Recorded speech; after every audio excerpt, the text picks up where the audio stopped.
Boker Tov U'Mvorach. Alors on approche de la fête de Shavuot.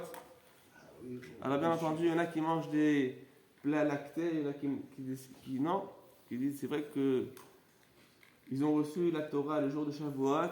Quand ils sont descendus, ils ne sont pas descendus, mais quand ils ont quitté le mont Sinaï, ils ne pouvaient pas manger de viande, donc forcément ils ont mangé des produits lactés ou au moins des produits parvés. Mais on sait que le jour du Yom Tov, on a une mitzvah de manger Bassar Veyaïn, de la viande et du vin. Et ça, c'est une mitzvah qui est d'ordre thoraïque, voire d'ordre rabbinique de nos jours. D'accord? Donc, a priori, on ne pourrait pas dire on va faire tous les repas de la fête au lait, parce que c'est Shavuot. Réponse non, a priori. Il y a au moins le repas des deux midis qu'il faudra faire avec de la viande. Pourquoi? En simcha ela bassar veyaïn. Il n'y a de joie qu'avec de la viande et du vin. Et on sait que chaque repas, le repas le plus important, le jour du Shabbat, le jour du Yom Tov, c'est lequel? C'est le repas du Shabbat matin, ou bien le repas de Yom Tov le matin. Donc au moins ces deux repas-là, c'est bien de les faire avec de la viande et du vin. Celui qui veut faire quand même un des deux repas halal, il fait ce qu'il veut. Mais en tout cas, est-ce que le poisson, ça remplace la viande? Non. Le Shabbat, oui. Le Shabbat, il n'y a pas de distinction entre poisson, viande, etc. Le jour du Shabbat, c'est écrit Vekarata la Shabbat, rendez. C'est un jour de plaisir. Si pour toi manger au lait le samedi matin, un gratin dauphinois que tu réchauffes, pour toi c'est ton kiff, tu peux manger un gratin dauphinois. Personne ne t'a dit de manger de la viande. Mais le jour de Yom Tov, il y a une mitzvah particulière de manger de la viande. Est-ce qu'on a amené du poisson sur le misbéach au temple? Non. On a amené que du bovin, d'accord, ou des tourtereaux, d'accord, mais on n'amenait pas de poisson, d'accord. Donc le poisson, le jour de Yom Tov, si on veut se rendre quitte de la misère de manger de la viande et du vin, on n'est pas quitte avec du poisson. En tout cas, tout ça c'est pour le côté culinaire, si on veut de la fête, mais on sait que le jour de Shavuot, on va faire la veillée de Shavuot. Donc la veillée de Shavuot, c'est quelque chose qui n'était pas pratiqué jusqu'au temps du Beth Yosef, du Shulchan Aruch. Et la question qui se pose, c'est est-ce que le matin, il faut faire Netilat Yadayim? On n'a pas dormi toute la nuit. On va faire la Tefila Alot HaShachar, ou il y en a qui vont faire honnête. D'accord? La question, c'est est-ce qu'il faut faire Netilat Yadayim du matin avec la bénédiction Asher Kideshanim Zavitzivano al Netilat Yadayim. Discussion entre les Séfaradim et les Ashkenazim. Pour faire court, les Ashkenazim ils disent une des raisons pour laquelle on fait la Netilat Yadayim tous les matins, c'est parce qu'on les considérait Biriach Hadasha. C'est-à-dire quoi Biriach Hadasha? Une nouvelle créature. Exactement. Et ils disent comme ça, c'est quoi être une nouvelle créature? Réponse, c'est se nettoyer le corps intérieurement. C'est-à-dire, lorsqu'on se lève, on a passé la nuit, on a dormi, la chose qu'on va faire en premier, c'est quoi? Aller aux toilettes.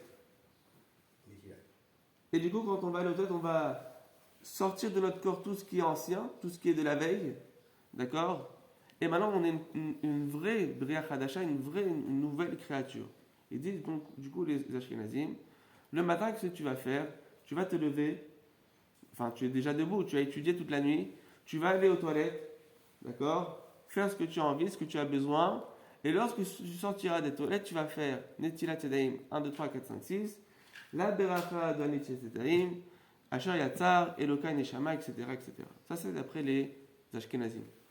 Maintenant, d'après les Sfaradim, on sait que dans la Netilat du matin, il n'y a pas que ce que pensent les Ashkenazim comme avis, qui est le principal, c'est-à-dire le fait d'être une nouvelle créature par rapport à notre intérieur, d'accord, notre propreté intérieure. Du coup, ils disent, plusieurs avis il y a. Avis numéro 2, pourquoi il faut se laver le matin? Réponse, parce que pendant la nuit, on touche les endroits cachés du corps qui sont impurs. D'accord? Ça, c'est un deuxième avis. Troisième avis, il y a l'impureté qui va reposer sur nos mains. C'est quoi cette impureté? Le roi Ra, les mauvais esprits. Maintenant, la question, c'est. Donc, le troisième, c'est l'avis de la Kabbalah. D'accord? Les mauvais esprits. La question, c'est. Quand ce mauvais esprit il repose sur nos mains, est-ce que c'est que quand on dort ou même lorsqu'on est réveillé pendant toute la nuit? Alors il faut savoir que le Rav Ovadia Yosef, Alav Shalom, on sait qu'on n'a pas le droit de toucher ou se déplacer le matin sans faire Netilat Yadayim. A priori, il y en a qui sont méticuleux de mettre un kéli avec de l'eau à côté de leur lit. Pourquoi? Dès qu'ils descendent du yab, ils se lavent les mains. Pourquoi? Ils nous disent, étant donné que tu as l'impureté sur tes mains, les mauvais esprits sur tes mains, tu n'as pas le droit de te déplacer dans la maison avec ce mauvais esprit sur les mains. Et Rav Ovadia Yosef, il se levait et il marchait dans la maison tranquille avant de faire Netilat Yadayim. Ils lui ont posé la question, Grand Arabe, pourquoi vous ne faites pas comme ceux qui sont méticuleux dans la halakha de se laver les mains directement à côté du lit? Il leur a répondu, écoutez, le mauvais esprit, le roi Ra, l'impureté, elle repose sur les mains de l'homme à deux moments de la nuit. À Chatzot, à la minuit, une personne qui dort à la minuit juive, à ce moment-là, il y a le mauvais esprit qui repose sur ses mains, sur l'extrémité du corps. Il y a un deuxième moment, c'est lequel? Juste avant Alot HaShachar, juste avant le crépuscule, d'accord? Le lever du soleil, le moment où le soleil on commence à voir les rayons du soleil sans voir le soleil lui-même. À ces deux moments-là, c'est là que viennent les forces du mal reposer sur les mains d'un homme qui est en train de dormir. Rav Yosef dit, moi tous les jours, je dors après la minuit juive. Et du coup, le roi Ra qui repose sur mes mains, il est moins important, d'accord, qu'une personne qui a dormi pendant toute la nuit et à la minuit juive et à l'Ot HaShachar. C'est la raison pour laquelle je me permets, d'accord, de me balader si on veut dans la maison avant même de faire des Netilat Yadayim. Donc en tout cas, quand on veut parler du roi Ra, a priori, il ne repose sur les mains d'un homme que s'il a dormi à la minuit juive ou bien il s'est endormi pendant la veillée entre la minuit juive et le Alot HaShachar, et là du coup il y a l'impureté qui va reposer sur ses mains.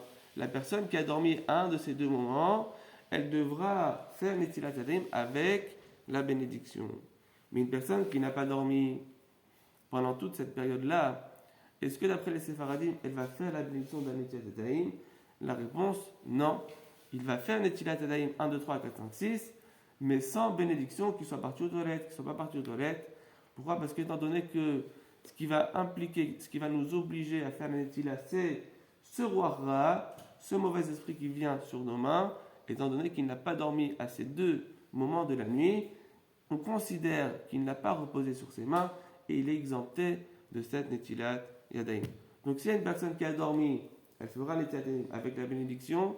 Pour les Ashkenazim, elle le fera après être allée aux toilettes. Et pour ceux qui n'ont pas dormi et qui sont Séfaradim, ils feront la Netilat Yadayim, mais sans Beracha. Chazak ou Baruch. אמר רבי אלעזר אמר רבי חנינא תלמידי חכמים רבים משלום העולם שנאמר בכל פניך מול ה'